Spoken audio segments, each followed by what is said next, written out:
My name is Lisa Thuman, and I'm talking to you from Scotch Plains, New Jersey. I am a high school technology facilitator, and I do professional development all around the world with regards to G Suite for education and things like that. So I've been a connected educator since pretty much 2006. And I first met Andrew this summer. Now, I knew his name. I knew his name because I knew him from Microsoft, from Samsung, and from Amazon Web Services, but I'd never had the pleasure of meeting him. And so a friend of mine, now Andrew's a very connected guy, a friend of mine in Florida said, Lisa, you've got to talk to Andrew Ko. He was talking to me about something really interested. And so she knew Andrew through Microsoft. I knew her through an annual conference in Boston every year, and she connected Andrew and I. And we hit it off. We knew a lot of the same people. We knew, everything that was going on in the industry, and we shared some of the same philosophies. And then he shared his vision with me. And his timing and his energy and his commitment to education were at the level that they needed to be, and still at the level that they needed to be to affect change. And I knew that I wanted to be part of it. So I want to talk a little bit before Andrew talks a bit about himself. I want to talk about our agenda for this evening. We hope not to keep you the whole hour, but Andrew has a lot that he wants to share with you. So we're going to start our time together by Andrew just kind of talking about himself and what makes up Andrew Ko and how he wants to help us build for the future of education, and then how his company Kovexa will help us with a new way forward. So I'm going to turn everything over to Andrew. I encourage you to put any questions that you have in the chat. We'll stop at the end for questions, and I'll try to introduce those questions to everybody on the call. So Andrew, tell us about yourself. Well, first of all, thank you all very much for showing up. I know this is an evening for a lot of you out there. And I always thought it'd be my mother and her church friends showing up, but it's always good to see a lot of familiar old friends from somewhere along the way in education, and welcome to a lot of the individuals who I've not yet had the pleasure of meeting at some point. A little bit about me, and there's a lot of questions I know that I've had even over the social media about what happened, why did you leave, and all that, and I definitely will say that the simplest way to say it is I had a Jerry Maguire moment. And I say that in all in all fun because I didn't get fired and I didn't steal the goldfish. But it was in this very seat. I'll explain a little bit more of the things that I observed when COVID occurred. And I really wanted to go out and say, wow, this is a time where I believe that education can change and should change. And I hope that I could be a part of that, even if it's a small part. And that's what really prompted me to do and develop this overall, we'll call it this company, small company, with a lot of big ideas and a lot of good friends like yourself out there overall. Just a little quick highlight. It's not a eulogy. I started to look at it and I said, man, I don't want this to sound like this is like my last thing. But for those that may not know my background, I started off as a CPA, kind of a closet CPA. I don't tell a lot of people, and I actually do enjoy doing taxes. But with a company like Deloitte, I had some experience doing actually restructuring and reorganizing organizations and companies. And then that led me to really getting into the world of technology through Microsoft and a little startup prior to that.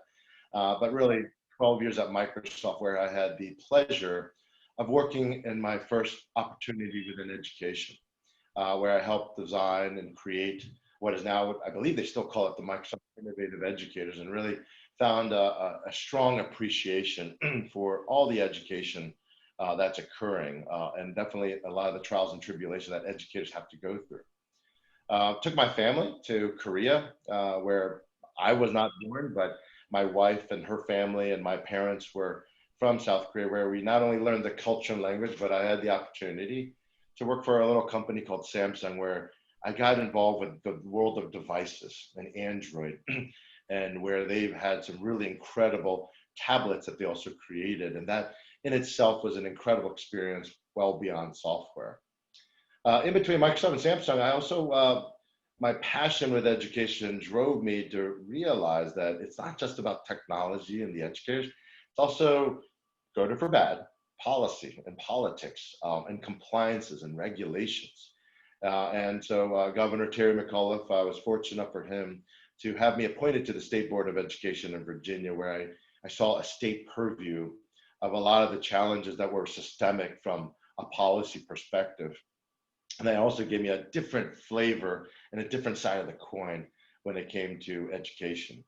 And last but definitely not least, I had an incredible 4 years, a little over 4 years with Amazon Web Services, where I oversaw the education business from a global perspective, which also really looked at a lot of the ed techs out there, thousands of them, the higher education, and then an overall growing K-12 business there. And that's where I now departed and opened up into this particular opportunity for this new company. But all of those things to me were important in my journey in education. But it all started with my kids. I know some of them are listening in, so I would say that I was introduced to education in a way where it was not always a great way, but where some of my kids had some challenges of learning, and really discovered a whole different world of understanding, wow, we could really change some of the ways we teach and learn and improve it with all these advanced technologies. Why doesn't education just adopt it just that easily? A little naive, but that's where it started my journey and continues to fuel me to really want to affect change and make a lot of improvements as much as I can. So Andrew, I want to interrupt for a second. And your kids just went back to school with remote learning, like many of us on this webinar have had our children go back. What hurdles have you all had to jump over in your household? It's a great question. First of all, I will say for all the educators out there, I first say, wow, you guys have done a lot. I always say this. I said this during my last conversation during ASU GSV, is not only the educators have to deal with their own kids at home and family members in this COVID, but also have to work with ours. And so I always will, never blame the educator. I blame a lot of the other challenges that are there that are not necessarily supporting it. A couple things, I'd say a funny one and then maybe a challenging one. Challenging one was we have a multi-device home. I work with all these different companies. So we've got everything from a Chromebook and a Microsoft device and Android devices. We had one of our computers were lagging. Processor just wasn't there. It wasn't the broadband, but I found, my youngest struggling to keep up, and he kept on asking the teacher, slow down, I didn't hear that, and because it was just lagging. It's like, felt like max headroom for those that are old enough to know what that was. And it was unfortunate because he was really struggling, and I saw the frustration that he was really challenged with that. And again, there's nothing I could do. Yes, I was able to get another computer to replace it, a very old broken device, but it worked. And so we were overcome with that. The good news, I think my wife recorded, I didn't want to show it here, but even he was doing gym. He was doing exercises in front of the device. So I found there's a lot of creativity and positive things as well. So even those little things that we had to overcome, I just couldn't imagine of all the other individuals who didn't have an extra device or didn't understand technology. And so that was definitely an eye-opening moment for even our household, but also reflected about all the challenges well beyond. Thanks for sharing. I think so many of us have experienced that with our families and loved ones. And if we're in schools like I am, like I meet with students all day struggling with those very issues, trying to help them so that they can do their schoolwork. It's great to hear about your family and your background. I'd like to know a little bit more about what you've seen in your 15 years in education and what you've seen during this pandemic. Yeah, and so great question and a great segue. And I would say when I first started in education, there was this kind of a very cynical joke, I guess would be the right way to say it. And people always said, Nick, Andrew, all that stuff that you did in the financial services sector or some of the private sector, education never changed for technology. And then they went on to tell me about this story of Rip Van Winkle. If Rip Van Winkle were to wake from his slumber, 100 years later, you would see so many changes around the world. But unfortunately, education would not be one of them.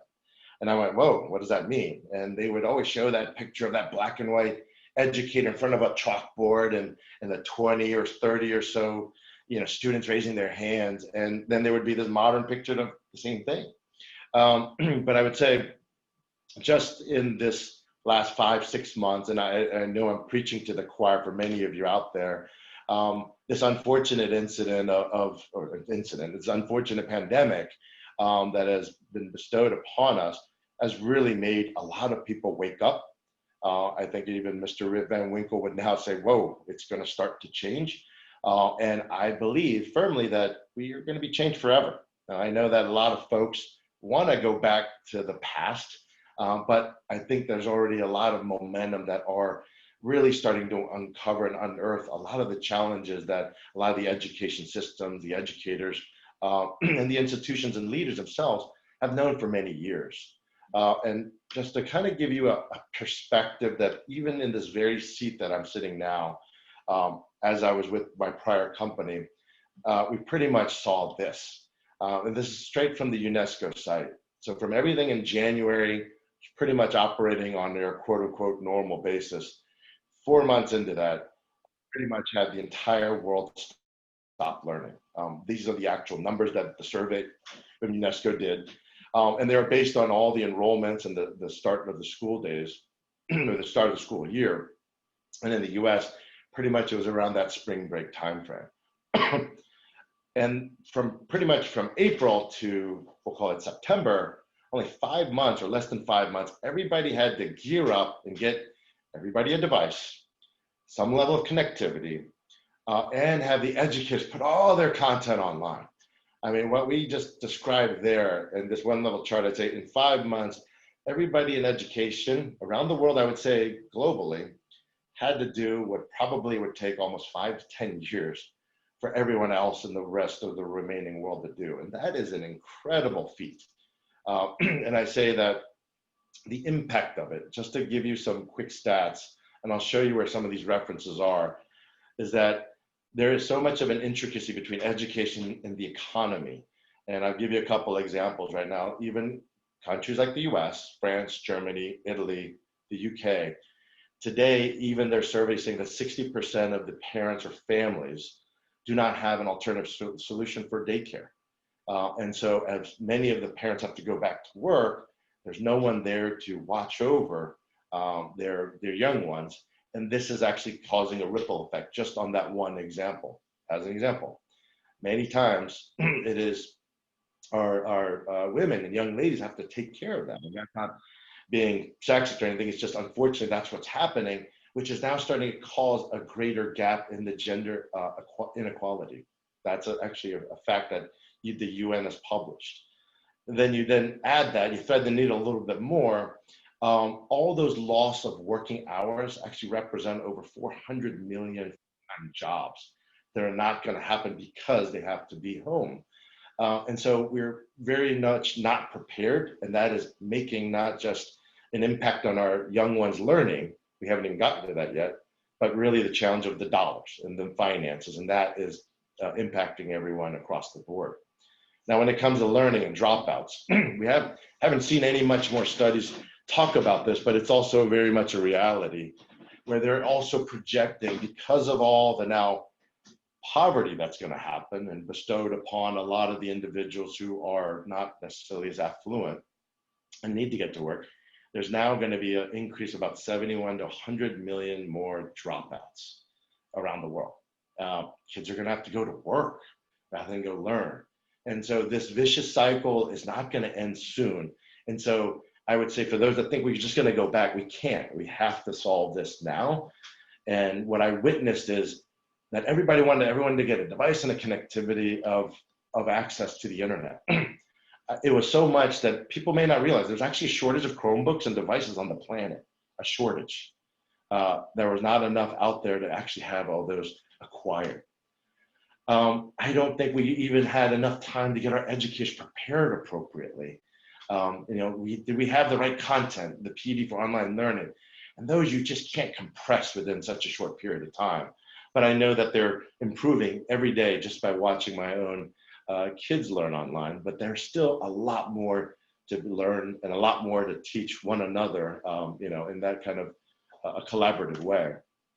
And the real question I ask, and they're being asked, is, was it enough? Right now, there's a lot of more budgets, conversations that are occurring across K-12, higher education, community colleges, vocational, and even on many of the liberal arts organizations out there.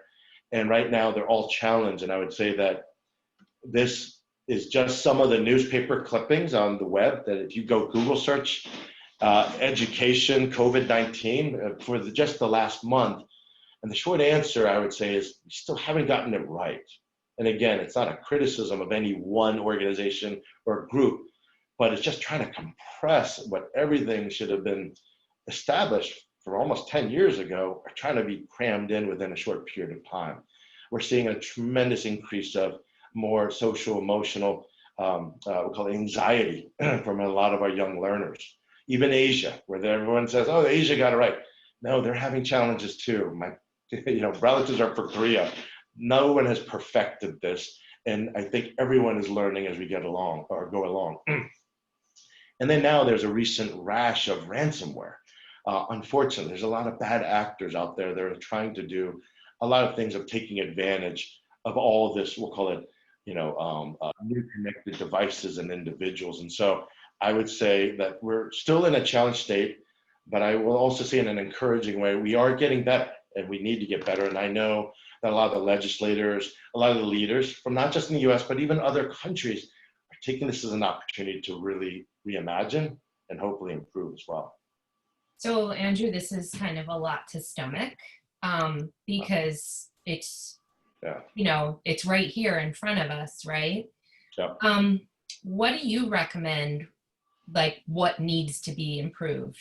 What's top of your list? Yeah, and I'm gonna thank you for that question, because I think I agree. There's been so many bad op-eds out there, and I'll try to make sure that I don't become one of them. It is not my intention, but I call it the 4 Ps that need to change, that I've witnessed here from a personal experience, and then just the experiences I've seen the organizations try to improve. Number one, I know it sounds, we'll call it a little more high level or we'll call it challenging, but I say the people. And I don't say this in any negative way. Again, I want to be very cautious. I keep on repeating that because I don't want people to walk away and say, oh my God, he's hating on people. But there's definitely a good protection of a lot of things that have occurred in education, and rightfully so. It served its purpose. We wanted to make sure that the kids are safe and secure, and there's a certain way we all need to do things. But this time has just radically changed, and it's changed so abruptly that I think sometimes it's difficult for some individuals who've been very successful in whatever they do, whether you're an administrator, whether you're in an IT support, that things have changed overnight. And so really understanding and allowing individuals to have that freedom to innovate and be a little creative, definitely happening, but also could be much more systemic and really allow for the leaders to allow for that type of ingenuity to occur. Process. Oh, sorry. Go ahead. Oh no, Andrew, I just wanted to comment, about the people, not only like the teachers, and you talked about this earlier, that, these are my words, not yours, but we scrambled for professional development. We were in a panic in the spring, in March and April, and now, preparing for this fall when schools opened, we had more time to prepare and be thoughtful about how we wanted to teach students in a remote and in a hybrid environment. I think educators deserve so many kudos. They are our people, they are educating our children, and they were thrown into this, some never really having used technology. They were forced into it to teach to a little tiny screen, Absolutely. And then but to your point, I see the creativity happening today. Just today, this morning, I saw my son, the educated everyone write the million numbers, and then erase to the 10,000. They were just doing on a little whiteboard that they all wrote. Now, is it the most technology advanced? No, but they still changed the way they taught and learned in this environment. But a month ago, it wasn't perhaps the case. It was very oh my gosh, who's doing this? Who's doing that? Yes. So absolutely. And we're going to get, yeah. The second one, Lisa's processes. I think we've had, education like everything else is very much a public sector, often publicly funded institutions and organizations, and they have their compliances and procurement and the reviews, absolutely. And they adapted, and by and large, many have adapted, but you can still see the silos and the communications, and it's been tough because it's also all the processes, not just the people that sometimes can hold back a lot of some new ideas and all that stuff. And it just becomes sometimes tough. But again, it's one of those things that are not necessarily so insurmountable, but rather something to recognize and understand that, we have to have some patience about some of the processes, but also call it out if it needs to change. I think that's probably the most important for that particular area. So I'm actually, before you go on, I'm kind of wondering if one of your 4Ps is going to be patience, because patience for parents. How about that? Parents need to be we need to tell the parents to chill because but yeah, those processes are key, and we've I hear a lot in education when I do professional development. Well, this is the way we've always done it, right. And it works. So why should we change it? And then COVID hit. Yeah. Yes. And it caught everybody off guard. But you're absolutely right. The patience for the parents and all those things and pedagogies. I mean, this is also very different. I mean, it's not the same way you would teach in class to understand how you would see the engagement of students. Right now, they're behind a device, a Chromebook or a Windows laptop, and they can't see what's really happening. Even taking attendance is a challenge right now. And a part of even going back to the process, you have to sign and actually agree to certain things as a parent for your learner to access certain things. And right now it's a lot of back and forth, and I know we'll figure it out, but there are definitely ways. As one example there, but as I explained about the pedagogy, they still do it the old-fashioned way, but it's working. And as long as everyone has an open mind and we invest properly, that's the other thing. We got to invest into our professional development. It cannot be any longer the first thing we cut. So that is an absolute priority. It just won't happen on its own. And there's just not enough of time to just kind of figure out on your own. And it's interesting with pedagogies, because what I hear from some of the teachers that I work with is, I know how to teach my subject. I know how to engage my students. What I don't know is how to do it in this format. But that's why I'm there. I'm there to help them with the format. They know the content. I'll help them with the technology. But, I think the pedagogies, it had to have gotten lost in the shuffle a bit in the spring for everyone. Yeah. And it's unfortunate because you see that, and I would say that's not even just for K-12, even in post-secondary education. We had a lot of faculty members that were familiar with doing online work, but doing and teaching it and educating every day, it's been very tough for sure. So it's extremely challenging for that type of work overall. So I would say it's not just even from the K-12 or primary, secondary. And right now, we still have special needs students and learners. We have individuals who English is not necessarily their primary language, and some individuals who may not have a lot of the support at home.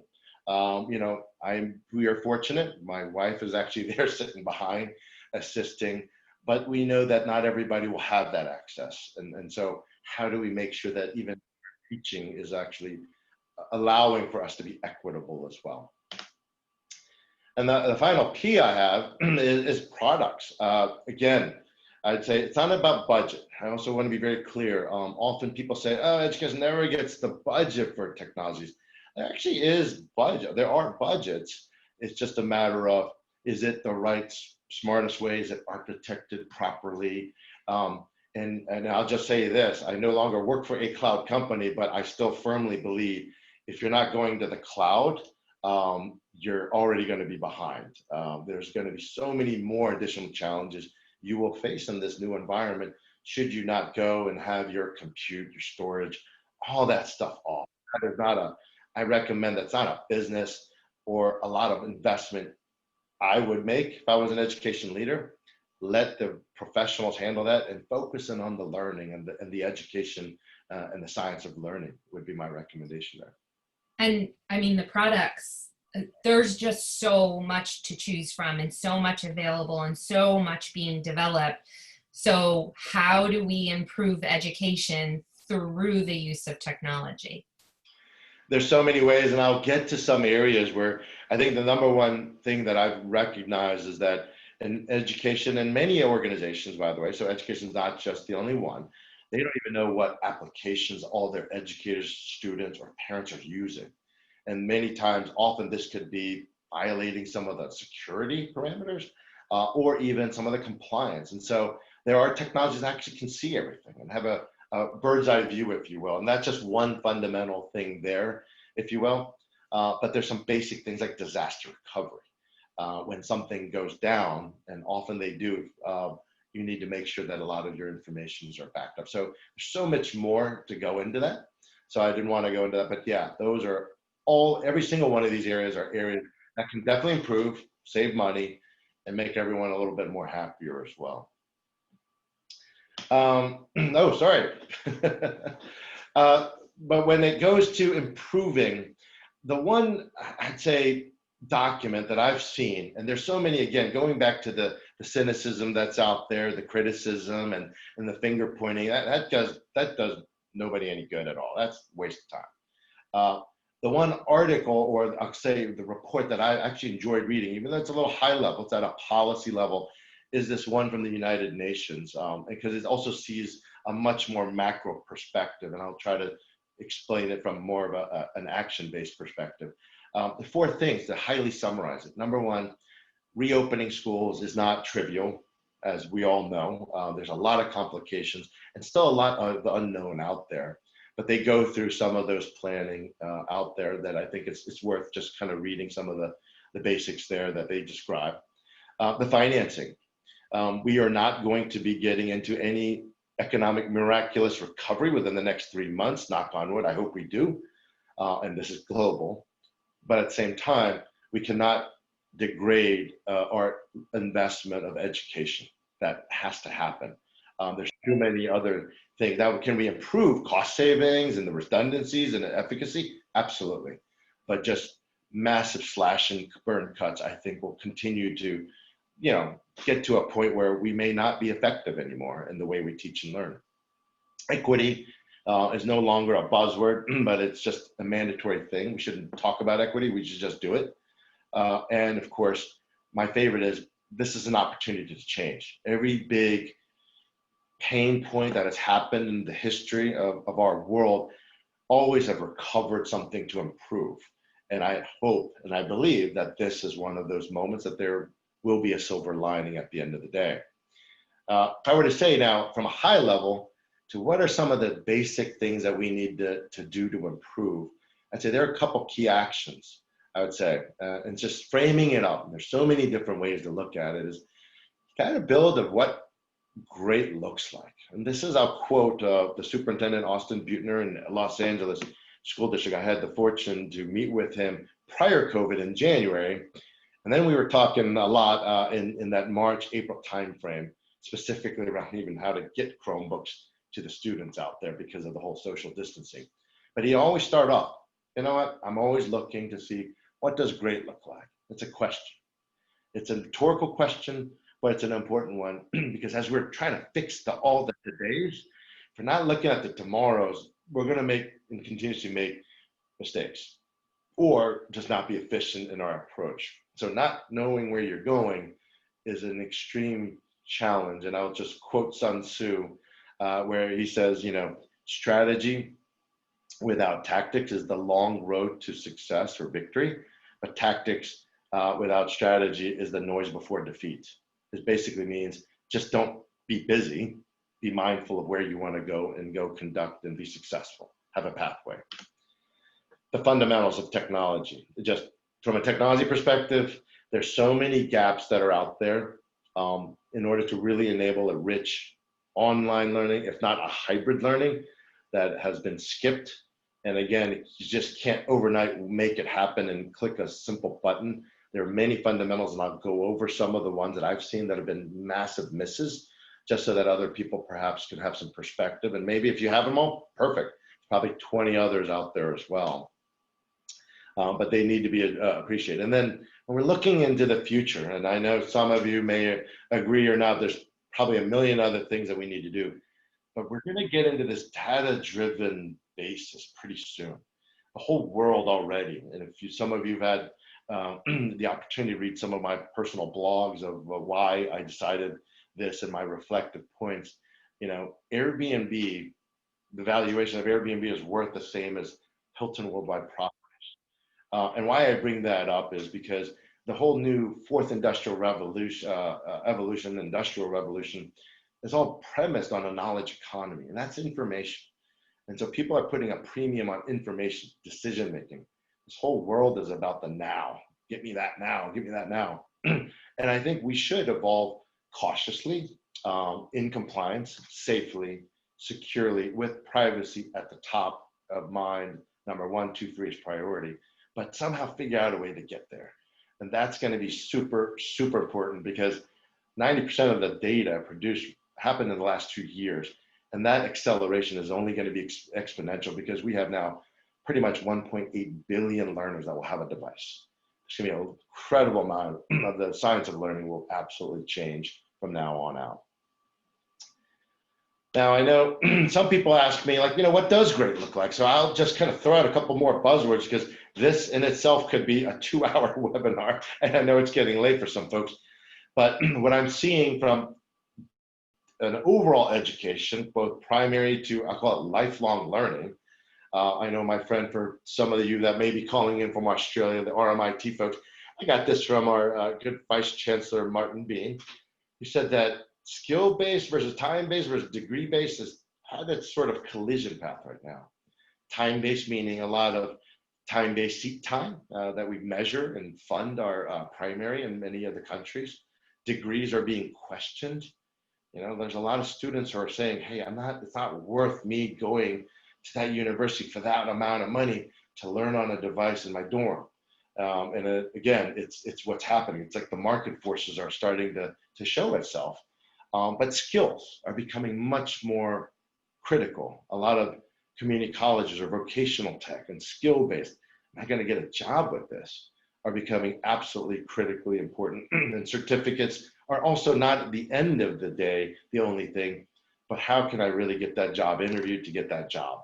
And with the economies and the economics occurring right now, that's becoming extremely important. Equity, we're seeing a lot more ugliness actually with equity, because the digital divide has become exposed. There's a lot, and it's not about getting the device, but what type of device are they learning from? But also the homes and the neighborhoods. Are there adequate Wi-Fi spots? Right now, a lot of schools are trying to ninja the buses and put them out into hotspots in areas so students can go learn in a parking lot. And it's actually happening today. These are real things that are happening. And it's unfortunate, because if there's anything that needs to be equal, it needs to be education. And before I go on too much of a preachy choiry thing, individualized versus generalized, with now the advent of this information, we actually can start to hone in on, you know, what is actually, how are the students really engaging? Is it effective? Are there other methods that can improve? And those can happen within real-time information. And those technologies exist today. If a technology can predict what type of shopping habits you have and recommend certain products, surely they can start to identify what type of learning type of methods can actually be effective for an individual as well. Now, I kind of go real quick here. This is just a depiction, a visualization of what teaching and learning, and whether you're in a faculty or whether you're in a classroom. And really, this has happened. Everything's been kind of opened up. Everything's been different. And now the challenges along some of those things, I want to get to some of the specifics, because these challenges do exist today. To what degree may vary on your own particular institution or organization or company. But at the same time, there are actually answers out there. And I'm not always was familiar that as being this connector, trying to let people know that there's some answers out there today that you can actually go and have a conversation and solve some of these problems.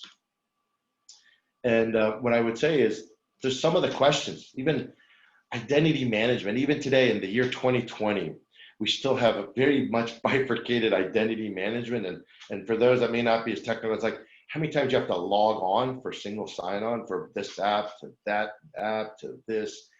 That is, A, it's annoying, B, it's highly inefficient, and C, it could be a security challenge because there's multiple passwords, multiple different ways of accessing. And there's an organization, just these are just partners that I am fond of and have done some work with. A Global Grid for Learning can do a lot of those things for an organization specifically designed for education to absorb and take off a lot of that workload. Content. We don't talk enough about all the educator experiences. We talk a lot about the other stuff. Educators are putting up content, taking them down. I hope there's a lot of professional learning networks, but think about that. How many third grade educators are there in a particular district? Or how many faculty are teaching a particular type of course and lesson that others could leverage? They're all doing it by themselves. Or at best, they may be doing it single, but when updates happen, every other update, a spelling error, or maybe it's a different new update that has to occur. They have to go clean that up every single time. And then now, I think some of us probably thought, hey, this COVID may go away and we might go back to a physical school. So we'll just take care of the assessments there. But we're not. So how are you going to have authentic assessments occur when we're behind a laptop? And I'm not saying everyone's cheating, nothing like that. But once in a while you can get Daddy Co underneath the table trying to give answers to his son or daughter. So there's actually technologies out there that a company called Curator Solutions, offer all those things. And it's incredible to see those type of technologies, as simple as they are, benefit a lot of the actual challenges that are out there. I've heard even the last several months, back to work, ready to work. We're gonna have to have COVID tracking and volunteer apps and making sure that people are self-reporting, which is just more of a social responsibility that we all have. How are they doing for schools? Are your schools, universities, places of learning actually conducting the same thing? If they're not, then I would have concerns. It's not so much our young learners and some folks say, well, young kids aren't getting sick of COVID. Yeah, but what about the educators, the principals, the facility, the faculty, and all the other individuals surrounding that environment? We have to be responsible for them. And an organization who really had success in Los Angeles are also doing a lot for schools across the board, in addition to even all their emergency operational type of technologies. Classroom devices. This one's a good one for me because I talk about the safe and security of filtering. There's other organizations out there, but Lightspeed's one I particularly have a fondness for. But I also want to talk about classroom management. Just the other day, my wife was telling me the fifth graders that my son is, and I'm probably listening downstairs, they were all bouncing. They're all bouncing. It was getting the motion sickness of the educator. She literally had to tell everyone to slow down. Well, there are technologies that you can actually manage that actual attribute. You can, take a way to mute or block them, or and do what you need to try to manage a classroom virtually versus in the classroom. And more importantly, in a positive manner, it's, hey, a lot of our young students, they don't know how and where to get that file and click it. This is the first time. Often they are the ones using it. So an educator can actually, like what we do in troubleshooting in IT, go there and help the learner click and find that source and do all that. So there's just some of the examples that I have, and that even from a technology, there are also additional services. And Andrew, if I could just interject for a moment, just to think about the classroom teacher in the hybrid environment, teaching to the students in the room and the students at home simultaneously, which is actually a great segue into our special needs being met, because this is a huge challenge. It's a very big challenge, and not everything's going to be solved by technology today. I think going back to the worlds of professional development, pedagogy, and so while I'm not the expert when it comes to teaching and learning, but there are organizations out there that can absolutely help and assist And they've been doing it for decades. It's not like they just woke up and think, let's go teach online. And Lisa, you're part of organizations that do that all the time. And it's invaluable. It's not just invaluable for this is the right way somebody's going to learn, but time savings.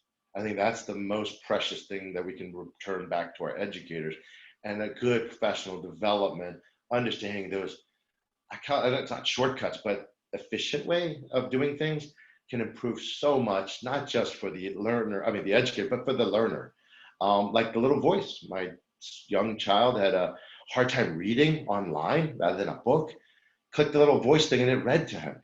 It was like, it's just like you just woke up from something. And that is just little things that, and there's so many more of those things that are out there, especially for our special needs. Now, also in affordability in higher education, there's the cost of education is being questioned from a variety of ways. And there's an organization called VMO actually has a very simple philosophy. We want students to succeed, and we don't want the financial means to be a barrier for that. And so there's this new model of pay when you get a job. I mean, think about that. It puts more pressure to get a job if I had to do that, but also it puts a lot less stress on the learner, and often there's probably a lot less, we'll call it financial challenges for the schools and all the financiers out there as well. So I find that to be an extreme new creative model, and to go out there and really create this type of program for a lot of the education institutions. And definitely, and last but not least, there's more, but upskilling is an incredible conversation that needs to be had today. And I bring this up, even my previous 3 companies that I work for, there is a job shortage of technical talent. And I know I'm talking only about the technology, but that's the one I know. For myself, it took me almost 18 months to hire and the staff that supported the teams of a technologist to actually starting and being ready. 18 months. And so it states that there are a lot of jobs out there that are being unfulfilled today, high-paying jobs, good-paying jobs. They all don't have to be technology, but even marketing. From all those events that we had to go physically go to a trade show and do all that, they're now gone. But now there's digital marketing. So jobs have evolved. And so that is something that is extremely important to see and recognize and take advantage of on this online fashion. So, Andrew, thinking about upskilling, thinking about preparing our students, thinking about teaching in this environment, where I work, student engagement is a huge focus because the district felt that the students weren't engaged as much as they should have been in the spring. So we worked all summer to make sure that we did professional development for the staff on how to engage your students online and in a hybrid environment. How do you think we know that students are learning in the digital world? It's like, what a great question to the next slide. It's like almost a setup, but I think the use of data. And I want to go down a little bit deeper on this because it's not just about a company, but an overall philosophy that I believe we will ultimately get to a world called personalization. And I know that's another big buzzword out there. But there is an organization out there called In-Book Learning that I've been very fond of, even prior to me, going out on my own endeavor. We need to look at the entire learner as we recognize that many of the ways we used to look at information or data to be information is we're academic, and they're important. Your summative, your formative assessments, your attendance, and how are they behaving, and all those are absolutely important, and they still continue and always will be. But there's so much more, especially in the digital world. What are their sentiments? What are they typing in those learning management systems? Or where are the hot spots where they reside? Is it sufficient? All the traffic accidents, COVID, outbreaks, all those elements now really do impact the way one learns. And having that type of information that you could be able to hopefully click within seconds, get that information for that educator to identify, and again, safe, secure, and compliant way, would not only be able to address some of the ways that that individual engages, But also when you start to dissect that engagement model, you'll start to answer a lot of other questions. What is that learner's ability to succeed in that particular class? Are high risk dropout rates, a dropout or being retained into that university and completing? What are the parameters of diversity, equity, and inclusion? What type of devices are they using? Are there language challenges that are happening? Are they getting the sufficient financial aid? And for the higher education institutions out there, enrollment. This is a big one. And many of those, we'll call it those five little bubbles, all for the folks out there also have financial impact to them, especially universities. And right now, Invoke has the ability to see some of those, and they've had good success in California, where they're actually seeing a lot of the performance funding models that address many of these particular topics, and they're continuing to learn and grow. And all this is happening not based on some BI tool that you say, based on this individual, this is how success is going to look like. No, it's actually what we call a neural network. And that is something where it's not based on anything, but whatever information you feed it, it comes out and addresses that. So these type of technologies will be there. It's starting to advance, but then I always would go back to say that right now we have over 1.8 billion learners on this planet, and by the end of this year, next year, a great majority, not all, but hopefully all, will have that access. And so just imagine all that information that's going to be happening out there, and we should be able to embrace it, take it, and really use it to go help the learner improve, and a variety of all the educational benefits that could come with that. So Andrew, one of our participants came in just a couple of minutes late, and they had put in the chat, I might have missed it. Did Andrew tell us what Kovexa is? So I feel like now is a good time. You've been working with large tech companies for so many years, and you made this leap to start something of your own. And so tell us. Yeah, I will, but I'm admiring somebody with a cat on their head. Who is that with the cat? Oh my gosh, that's awesome. But anyway, you got my attention there. Well, I wanted something different. You know, when I say different, it's not about anything about the companies, but a different way to approach it.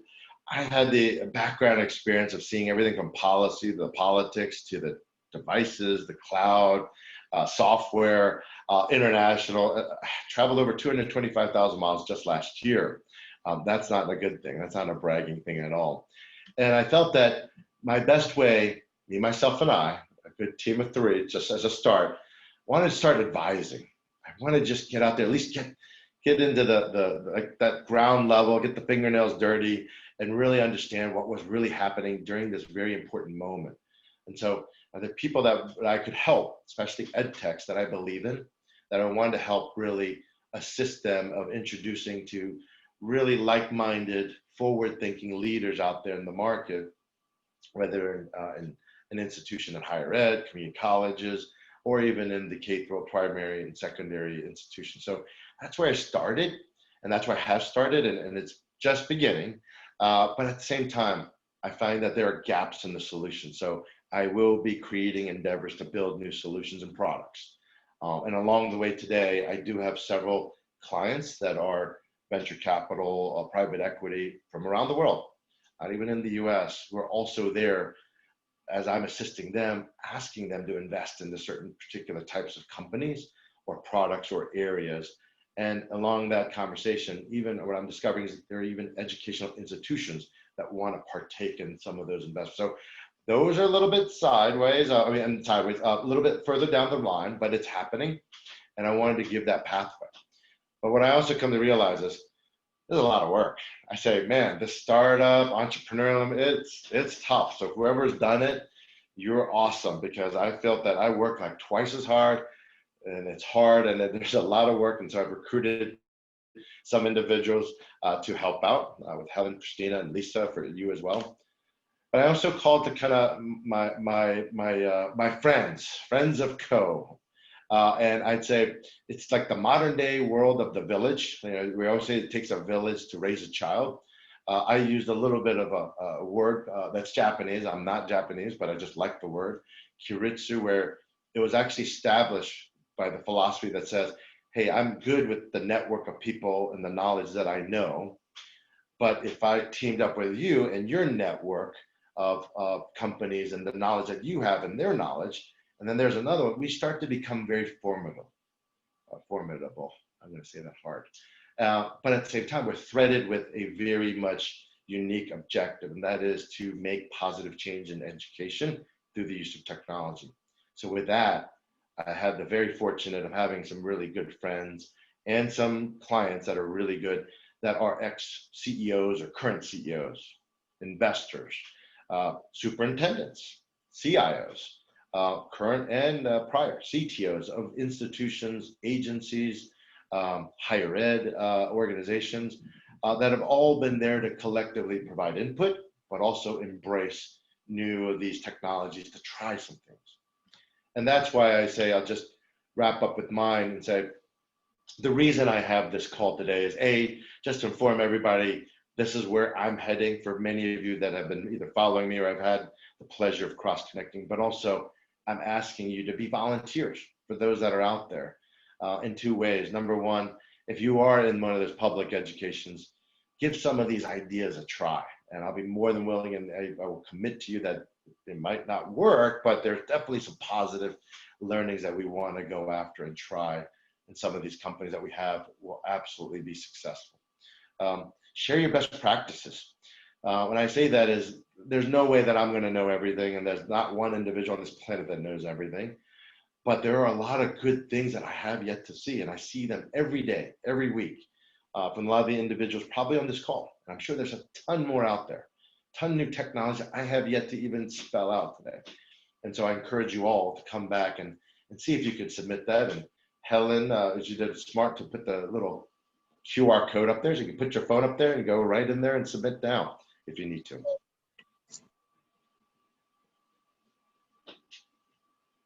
So with that, Lisa. Well, actually, yeah. So anybody who has a question, if you can go ahead and put it in the chat for me, while I'm giving you a moment to reflect on what Andrew was talking about, and I know Ian has a question that he's sending me. I'm going to be selfish for a minute. I have a daughter who's a freshman in college this year. She's at a university in New Jersey, not far from where I live, doing the high flex model, and instruction looks nothing like it should. So what is the value of a degree moving forward that I'm paying through the roof for her to sit in her dorm room and go to class? Well, I'm going to go back to that patient parent thing. And I would say, I think the way to look at it is not just the short term. I think we're all equally across the world. No, again, nobody's got it perfect. If they have, send them to me, because I'll tell you, I'll probably find 20 things that they're not. But I would say is learning will change. And I think universities, especially with the financial situation, specifically in the US with all the debt, those are some very valid questions. I would say there's going to be clearly areas of social interaction that needs to happen that digital learning just won't give you. And so I would just only say that this hybrid model probably become more of a reality. Right now, we're kind of just figuring out how to really combat in this very virus that we haven't yet figured out the answer to. And so in that sense, I think there will be a bright future, and there definitely will be some things changing. And we're not going to go back to that same lecture hall only type of environment. At least that's my prediction for it. I'm happy to take other questions as well. Yeah, I appreciate that. So my next question, Miriam's asked it for us. Miriam's asked, is the focus of Kovexa US or global? At Grid, we are a gaming studio creating mobile games for the bottom billion. Content is often too westernized and hence may have reduced relatability for a global audience. Mm-hmm. It's global. Right now, you might not have seen some of my volunteers, but India is definitely one of the areas that I've been focusing a lot of time because of just some of the demands that have been out there. The East Asia, I've had some conversations there, some of them of which are probably going to more of a virtual type of environment versus in the US, it's been more I need an LMS. I need, some collaboration tools. But in other countries, I've seen much more of a broad, we'll call it overall different way of teaching. Like when it comes to, yes, pedagogies or curriculum content, happy to send us some information. I'll definitely connect to see if where I can help. Gaming organizations, big gaming in Asia, especially Tencent in China. But even here in the US, there's Epic, where they also have some components of it, learning as well, not just playing Fortnite. And even my own colleagues from ITE, they actually have a lot of experience with Minecraft and the pedagogies of making Minecraft educational. So there's talent there, and it always works back from understanding what the audience needs. And so, yes, those things definitely can be, we can have a very good conversation for those for sure. So, Andrew, you were concerned that, and you actually said, we might be done a little early. And remember, I said to you, oh, no. Once you get started. But, this has been so informative. And I know there's, and Miriam's already submitting the form now. Nice. Andrew, do you know Ian Horowitz? Yeah. Yeah, so Ian has a question. So I'm going to ask Ian to unmute and ask his question. And it's probably going to be the only one we have time for because we're almost at the top of the hour here. So Ian, if you want to unmute, go ahead, please. Well, if you only have time for one question, I'll make it a good one. Andrew, you and I have worked closely over the years with your prior company. I've spent a lot of time helping a lot of the education networks and the various RENs around the country. And their K through 12s and universities to get connected to the cloud service providers. The one thing I found, which was a common denominator among so many of them, was, especially with your former company, there were so many products and services. Their menu of options of choices was overwhelming, and they just really struggled with that type of decision. And I think that's something that a lot of the education needs help with when it comes to connecting to the cloud service providers. Yeah, I think that's a common one of the questions, but the short answer is absolutely. I think all the companies have been really innovating to make a tremendous amount of products, and Amazon, Microsoft, Google, they all have their own innovative ways. My question, or my comment would be, figure out what you need first. Like for things like the REN and the networks, just basic things like DDoS attack. I go back to the ransomware. I didn't talk a lot about it, but this is a very significant challenge, and they're coming in from a variety of ways. And this is where one of those network providers can absolutely create a tremendous amount of resiliency and different ways of protecting. And so look at even basic things like that would be a good start. And then, I'd look and ask those constituents who are on those networks, what are they looking for? Storage, more compute power, a variety of things as well. So yeah, that's another good way to get scale out there for sure. Andrew, we're going to do one last question.